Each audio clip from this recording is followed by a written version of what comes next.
UPSC coaching ఢిల్లీలో తీసుకోవాలా? జనరల్గా ఏంటి అంటే ఢిల్లీలో తీసుకోవచ్చు. సో ఎప్పుడు ఎవరు తీసుకోవచ్చు? డబ్బులు ఎక్కువ ఉండి, సో ఆ వెదర్ సో చాలా బ్యాడ్ కండిషన్లో ఉంటుంది ఎప్పుడు కూడా. సో ఆల్మోస్ట్ చాలా హై పొల్యూషన్ ఉంటుంది, ఉంటే ఎక్స్ట్రీమ్లీ హాట్ ఉంటుంది, లేకపోతే ఎక్స్ట్రీమ్లీ రైనీ సీజన్ ఉంటుంది, లేకపోతే ఎక్స్ట్రీమ్లీ వింటర్ సీజన్. వాతావరణం అనేది ఎక్స్ట్రీమ్ ఉంటుంది ఏ జరిగిన. And at the same time మనకి కాస్ట్ ఆఫ్ లివింగ్ కూడా చాలా ఎక్కువ. పర్ మంత్కి 25,000 నుంచి 30,000 అవుతుంది. సో కోర్స్ ఫీజు వచ్చేసి మినిమం 2 లక్షలు. అంటే ప్రిలిమ్స్ కమ్ మెయిన్స్ చూసుకుంటే జిఎస్ తీసుకుంటే కోర్స్ ఫీజు 2 లక్షలు.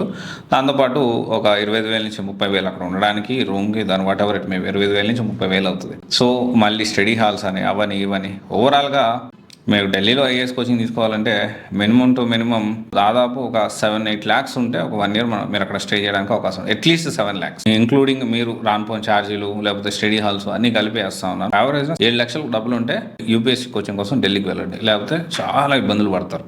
And at the same time మన హైదరాబాద్లో లేని రిసోర్స్ అక్కడ ఏమైనా ఉందంటే లేదు, మన బెంగళూరులో లేని అక్కడ ఏమైనా ఉందంటే లేదు. ఓకే, ఇది ఒకసారి ఆలోచించండి.